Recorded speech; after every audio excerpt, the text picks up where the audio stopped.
Você fala com Elvis Davantel, e aqui nesse canal eu falo sobre questões de política e de economia e eu dou a minha opinião nos principais assuntos, tá? Esse canal é o canal Elvis Não Morreu. Se inscreva e participe dele. E quem tem me acompanhado, estamos no segundo episódio falando sobre censuras, sobre as censuras principalmente que estão acontecendo em nosso país. E por falar em censura, a ministra Carmen Lúcia havia dito durante as eleições que se admitia um tipo de censura, é isso mesmo, se admitia excepcionalmente a censura durante as eleições, né? Seria um momento excepcional, uma medida excepcional durante o pleito eleitoral. Contudo, mesmo após o término das eleições, as censuras continuam para diversas pessoas, inclusive pessoas sem nenhuma ligação entre si. Ou seja, as censuras continuam.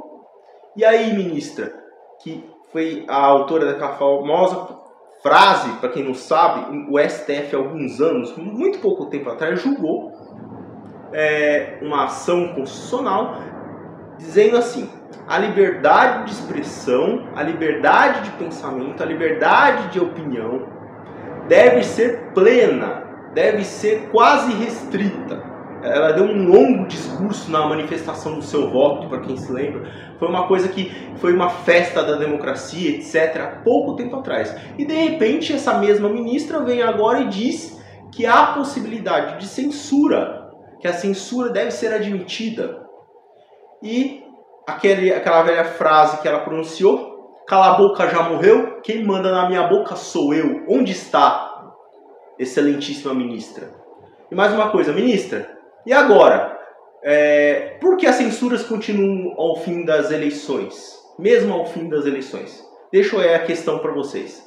E por falar em censura, eu vou falar de um outro ponto que aconteceu do outro lado do mundo, mas antes eu vou pedir para vocês que vocês se inscrevam no nosso canal e deem o like para que esse vídeo chegue ao maior número de pessoas possível, gente. Isso é muito importante para nós, para que a liberdade ecoe por aí. Enquanto nós tivermos liberdade, temos que lutar por ela, não é verdade? E por falar em censura, o Tribunal Constitucional Alemão, a Suprema Corte Alemã, decidiu que as eleições de Berlim, tá, que aconteceram em 2021, do Distrito de Berlim, lá também funciona como modelo federativo, então cada região tem as suas próprias eleições. Parecido com o Brasil, só com um modelo diferente, evidentemente. Lá, a Suprema Corte Alemã decidiu que as eleições de Berlim são inválidas. Foram apuradas irregularidades na eleição. Eu quero lembrar outro ponto para você. Se você não sabe, esse mesmo Tribunal Superior Constitucional Alemão, ele refutou as eleições sem impressão do voto. Como assim, Elvis? Como funciona lá? Lá funciona de uma maneira muito simples. Eles consideraram que o voto eletrônico não era suficientemente seguro para a democracia. Porque qual é a fundamentação principal da Suprema Corte Alemã? Que para ser considerada válida uma eleição, ela deve ser auditável por qualquer cidadão, por qualquer pessoa. Ou seja, não pode ficar restrita a um grupo de pessoas. Isso seria perigoso para a democracia.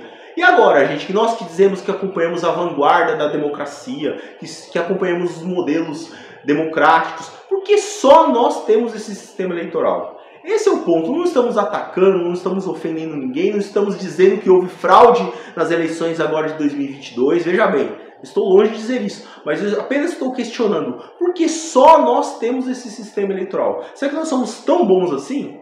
Será que nós temos um único sistema de tecnologia da informação, da informática, totalmente blindado anti-ataque, totalmente seguro anti-fraude? Será mesmo?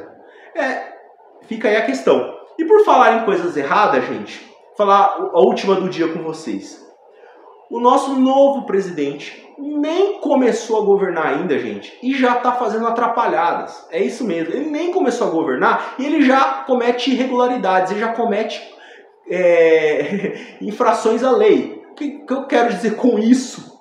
Ele, ao montar a sua equipe de transição, ele tem o direito de escolher a sua equipe, certo? Só que, ao montar essa equipe de transição, a lei estabelece um limite de 50 nomeados, tá? Isso é o limite legal. E sabe quantos o nosso querido Barbudinho elegeu? Nomeou, aliás?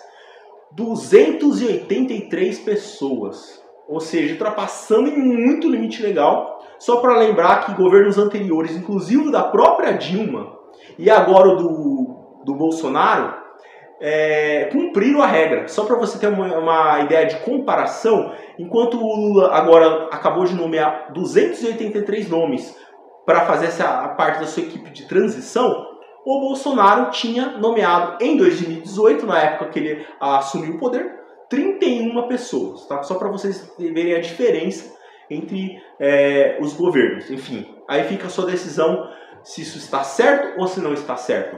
Galera, eu vou pedir mais uma vez que você compartilhe esse vídeo com quem vocês quiserem, com os amigos, com os conhecidos, para que a liberdade e a informação sem contaminação chegue até as pessoas, tá?